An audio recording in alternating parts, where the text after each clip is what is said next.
다음으로 명태균 게이트 관련해서 짚고 넘어가 보겠습니다. 지난 10월에 국정감사 자리에서 이제 허무맹랑한 소리다, 고소장은 써놨다라고 이제 입장을 밝히셨는데요.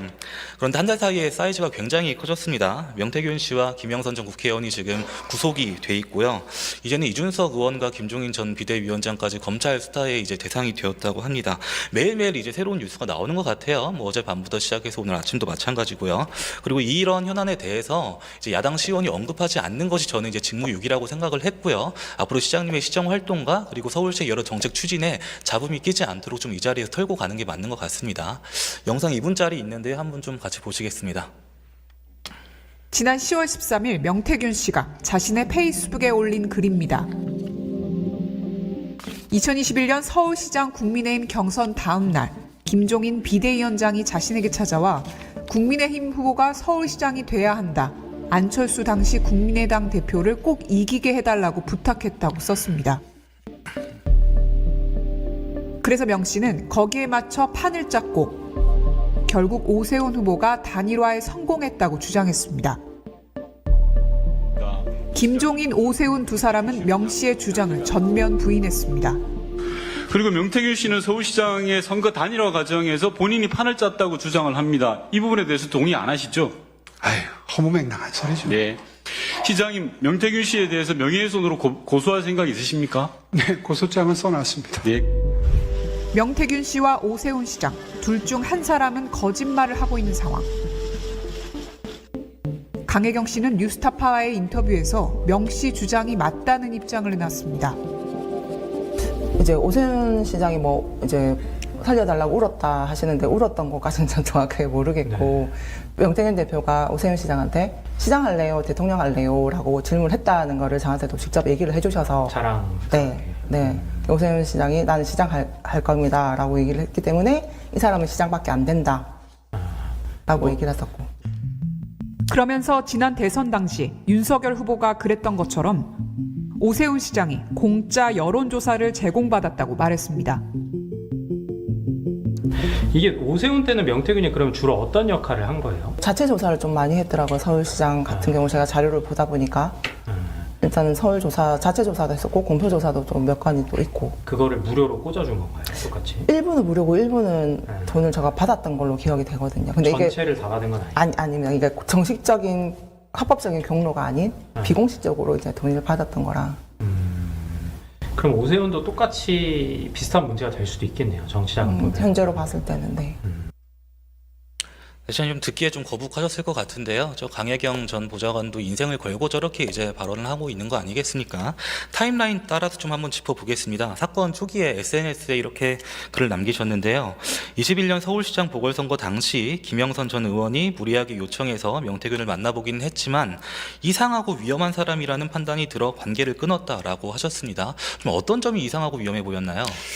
정확하게는 기억이 안 그렇죠. 나요. 많이 선거 때 많이 바쁘고 막 이런 사람 저런 사람 근데 오는 게 하여튼 맞지만은 그 이미지의 잔상은 남아있지 않겠습니까? 네. 그런데 뭐 자기가 이렇게 해서 뭐 도와줄 수 있다 이렇게 얘기하는 분들은 선거 때 굉장히 많이 나타나는데 그분 말씀을 종합을 해보니까 아 이분은 믿을 수가 없겠다 이런 판단을 했고 그때 한 같이 두어 김영선 번 전 의원이랑 세 분이서 같이 배석한 자리였나요? 처음에는 김영선 의원이 같이 모시고 온 건 기억이 나는데 그 다음에 뵀을 때는 어떻게 뵀는지는 정확히 기억할 수가 없고요. 여하튼 그때 판단으로 아 이분과는 더 이상 인연을 계속하지 않는 게 도움이 되겠다 판단을 해서 참모들에게 지시를 했습니다. 더 이상은 이분을 만날 일이 없었으면 좋겠다 얘기를 했고 그 이후로 만남이 계속되지 않았고 저희 참모진들과도 정말 크게 다툼이 일어났다 그래요. 아, 명태균 씨와요? 예, 그래서 그러니까 뭐 의견이 굉장히 안 맞는 거죠. 네. 그래서 하여튼 격렬하게 다툰 다음에 그 다음에 사이가 멀어진 이후에는 저희 캠프와는 완전히 무관합니다. 네, 알겠습니다. 같이 만남 이후에 이상하다는 느낌을 받고 참모진들에까지 디렉션을 내렸다라고 이제 이해하겠습니다.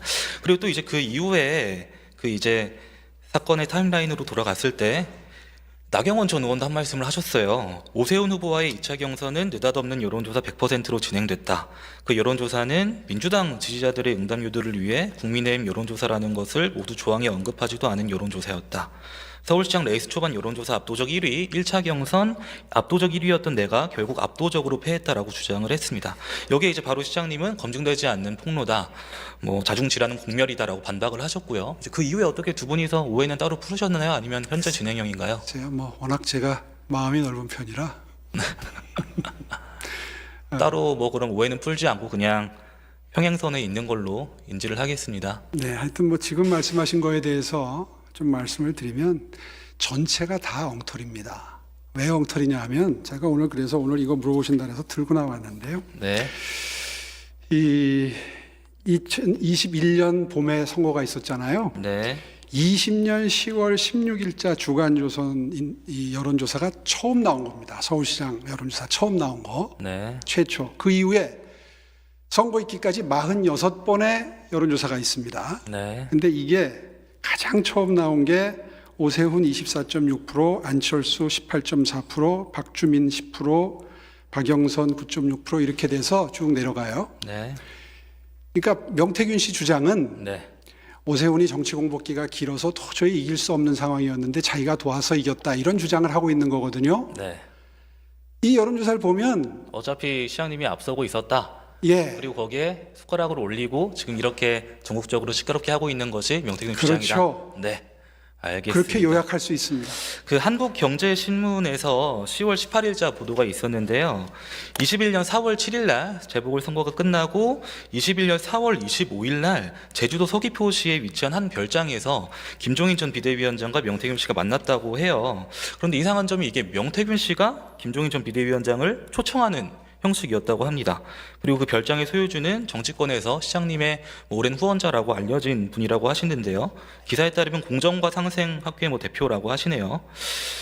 일단 기사 내용에 따르면은 시장님과 주변 분들은 그렇게 제주도 별장에서 두 사람의 만남이 있는 걸 몰랐다라고는 되어 있는데 어떻게 지난 10월부터 지금 전국적으로 시끄럽지 않습니까? 그 사이에 그 후원자라고 하시는 분으로부터 따로 연락을 받으시거나 내용 공유 받은 적이 있으신가요? 그분이 하고 싶어 했던 공정과 상생 학교를 지금 말씀하시면서 저하고 관계가 있는 것처럼 표현하셨는데 아니요, 그 오랜 후원자로 알려졌다라고 혼자 만들었다가 했습니다. 그거 네. 제가 항의해가지고 바로 내렸습니다. 아, 그런 건가요? 그러니까 그거를 마치 저하고 관계가 있는 것처럼 인용을 하시는 거는 일단 틀렸고요. 네. 네, 만들자마자 바로 문을 닫도록 했습니다. 제가 항의했어요. 시장님의 공정과 상생이라는 브랜드를 그냥 어떻게 동의도 없이 그냥 계속 내가 오세훈의 후원자다라고 이제 주변에 얘기를 하면서 했던 활동자라고 보면 될까요? 그분도 명예가 있는데 제가 그렇게까지 예. 얘기할 수는 없고 어쨌든 제가 동의하지 않았던 건 사실이고 그 홈페이지가 지금도 떠 있다 그러니까 들어가 보시면 네, 만들자마자 들어가 봤습니다. 스톱이 돼서 그 이후에 아무 활동이 네, 없는 게 22년부터 드러납니다. 중단이 돼 있더라고요. 예, 그러니까 그건 제가 말씀드린 게 맞다는 게 입증이 되고요. 알겠습니다. 그분들이 그렇게 누군가 페이스북에 사진이 올라오는 별장에 갔는지는 저는 아는 바가 없습니다. 네, 알겠습니다. 그 이후에도 그 별장 소유주한테 따로 연락받지 못했고요. 확인한 적도 없고 네, 확인할 필요도 없다. 확인할 생각하시는 필요조차 거죠? 없죠. 예, 알겠습니다. 중앙일보 11월 16일자 보도입니다. 지금 창원지검 전담 수사팀에서 구속영장 실질 심사를 하는 과정에서 시장님이 또 언급이 됐어요. 21년 서울시장 보궐 당시에 명 씨가 시장님과 안철수 후보의 여론조사 경선을 통해 야권 단일 후보로 만드는데 관여했다고 계속해서 주장하고 있는 이 사안을 검찰이 또 언급을 하기도 했습니다. 혹시 나중에 검찰 수사가 들어온다고 하면은 어떻게 적극적으로 임하시겠어요? 예, 어차피 정황을 이해하기 위해서 필요한 네, 그런 참고 절차. 사항을 문의한다면 거기엔 친절하게 답변을 해드려야 되겠죠. 네. 그 부분도 앞뒤가 전혀 맞지 않는 것이 명태균 씨가 그동안에 무슨 말을 했는지를 이번에 한번 쭉 정리를 해봤습니다. 그랬더니 이런 요지예요. 오세훈은 자기가 왜 이겼는지도 모른다. 네. 자기가 뒤에서 도왔다는 거예요. 네. 네? 그렇잖아요. 지금 취지가 판을 짰다. 네. 이런 표현을 자꾸 쓰잖아요. 지금 27명 정치권의 명단이 돈다라고 하고 있는데 그 중에서도 유독 이준석 의원과 오세훈 시장은 내가 이렇게 했다라고 굉장히 강조를 해왔던 것 같습니다. 글쎄 하여튼 뒤에서 그렇게 숨어서 도와줬다면야 고마운 일이긴 하지만 고마운 일이라고 말씀하시면 안 고마운 되죠. 일이죠. 아니 고마운 일이죠. 숨어서 조용히 도와주는 아니, 천사 같은 그렇게 일을 하면 말씀하시면 얼마나 안 되죠. 고맙습니까? 끊어내셨어야죠. 네. 그런데 설명을 드릴게요. 그런데 불행하게도 그분이 도울 일이 없었어요. 왜냐하면 아까 잠깐 언급이 됐습니다마는 김종인 위원장님과의 관계를 통해서 뒤에서 도왔다는 뜻인 것 같은데 전체를 취지를 종합을 해보면 네. 김종인 비대위원장님은 초지일관 안철수 후보와의 단일화가 이루어지는 그 순간까지도 저를 네. 만나면 네. 오세훈 후보 단일화하지 마세요. 혼자도 이깁니다. 그러니까 후보가 다 난립해 있어도 이긴다는 뜻이에요. 김종인 끝까지 비대위원장이랑 명태균 씨와의 완전 제 증언이 말을 다르네요. 좀 잠깐 설명할 시간을 좀 주십시오. 네, 말씀하십시오. 기왕 네. 시작하신 거. 그러니까 무슨 뜻이냐면 명태균 씨 얘기를 종합을 하면 자기가 우리 캠프에서는 전혀 관여를 못했다는 게 입증이 다 됩니다. 아까 말씀드린 것처럼 네. 결국 요지를 종합하면 김종인 위원장님께 뭔가 뭐 자료를 만들어다 드리고 설득을 하고 토론을 하고 해서 오세훈을 유리하도록 국면을 이끌었다는 취지로 보이는데 불행하게도 김종인 위원장님은 저나 우리 캠프 사람들이 가서 의논을 드리면 단일화하지 말아라. 네. 끝까지. 알겠습니다. 그런 입장을 끝까지 견지해서 제가 단일화 합의를 해놓고 안철수 그 후보와 네. 단일화 합의를 한 날이 있어요. 바로 뛰어가서 김종인 비대위원장님께 아유 제가 이렇게 단일화 합의를 할 수밖에 없었습니다 하고 양해를 구하러 그 바쁜 후보가 위원장께 비대위원장께 뛰어갔었던 게 일정에다 나와 있습니다. 네, 알겠습니다. 기자분들도 다 취재를 했고 그러니까 시장님 김종인 충분히 위원장 답변 시간 드린 것 같고요. 선거의 비하인드까지 이제 말씀을 주셔가지고 네, 질문하세요. 맞춰지는 것 같습니다. 하여튼 오늘 뭐 되게 여러 말씀 주셨는데요. 앞으로 또 계속 까도 양파 같은데 이런 의혹들이 나올 때마다 침묵으로 일관하시는 것이 오히려 안 좋은 것 같습니다. 침묵으로 계속 이제 일관하는 게 아니라 이래요. 말할 가치도 없다. 네, 묻진 않으시면 제가 답변 좀 드릴게요.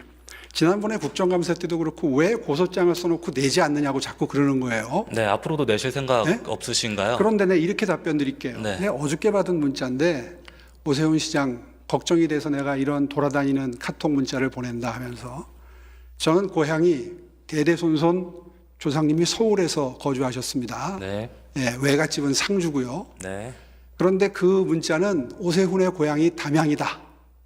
우리 당내에서는 그걸 음해랍시고 하는 겁니다. 반대 세력이.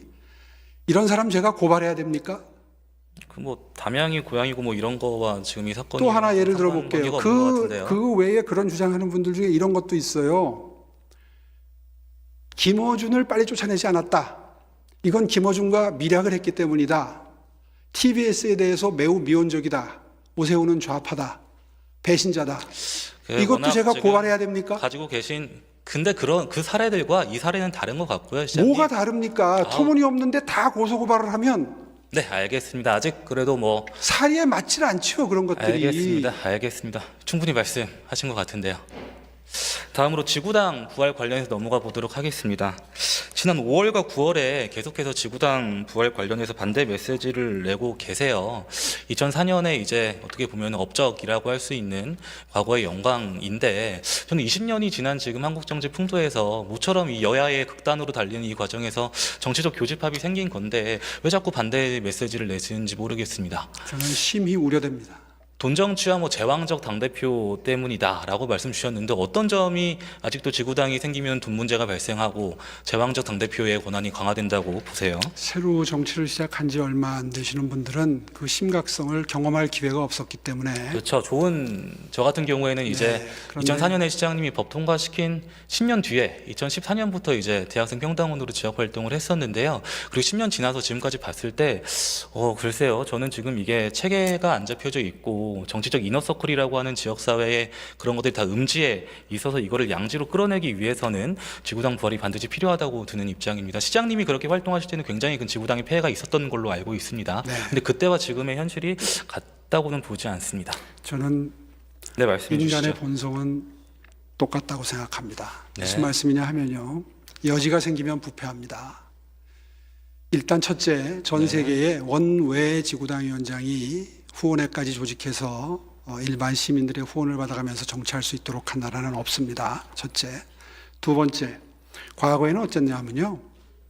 후원금을 충분히 얻어서 쓸 수 있었기 때문에 예를 들어서 당협 내에서 식사를 한번 하더라도 당협위원장이 밥을 샀습니다. 네. 돈을 많이 얻어 쓴다고 정평이 나 있기 때문에 그런 일이 벌어지는 겁니다. 지금 얼마나 바람직한 풍토가 정착되어 있느냐 하면 당협 내에서 모이면 무조건 더치페이를 하죠. 10,000원씩 냅니다. 네. 이게 엄청난 인식의 차이를 만들어냅니다. 무슨 얘기냐 하면요. 앞으로 이제 지방선거가 또 다가옵니다. 네. 지구당 내에서, 지역 내에서 경제력이 튼튼한 분들이 아무래도 기여를 많이 하는 일이 빈발하게 될 겁니다. 이제 후원금을 많이 내겠죠. 네. 그렇게 되면 당협위원장 입장에서는 구청장, 시의원, 구의원 공천을 하게 되는데 신세를 많이 준 분에게 마음이 기울 수밖에 없는 상황이 벌어집니다. 네. 그 이런 후원을 제도화하는 겁니다, 이게. 네, 그러니까 이제 원외에서 이렇게 받지를 않아야 나중에 공천을 할 때 뭐 더 자신에게 이제 빚진 사람이 없는 사람을 더 공천을 할 수 있다라고 보시는 건가요? 그렇죠.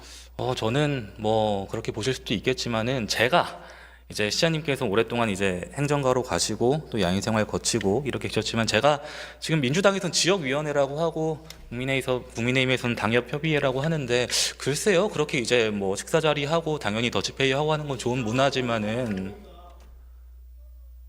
네 질문하겠습니다. 시정 요지고요. 저는 지구당이 부활을 해야 저는 지방자치가 활성화된다고 봐서 그렇게 하는 겁니다. 의원님 발언하시려면 나중에 발언권 얻고 말씀하세요. 시정질문 요지에 맞춰서 하고 있습니다. 저는 제왕적 당대표보다는 제왕적 국회의원이 문제라고 생각을 하고요. 지금 이제 지구당 지금의 구조에서 여기 지금 많은 의원님들 계시고 발언도 주셨지만은 지역위원장, 당협위원장 말 한마디 사실은 그날 일정도 다 취소하고 바로 지역으로 내려가야 됩니다.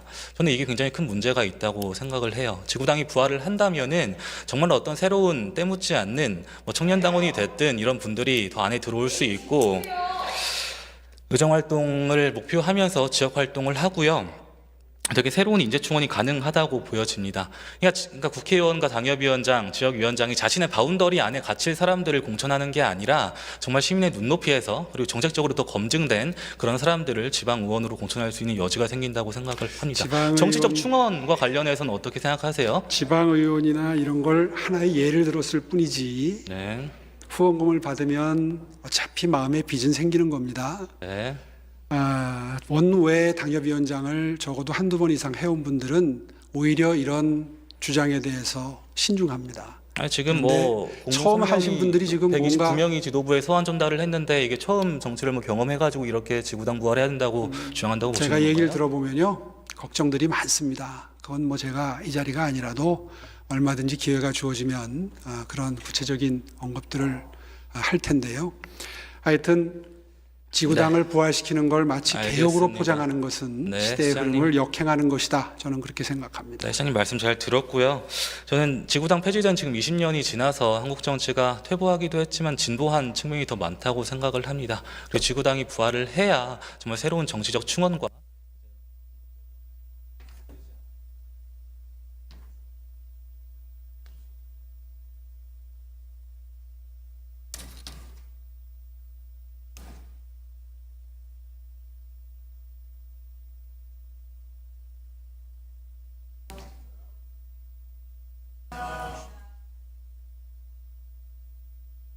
박강산 의원님 수고하셨습니다.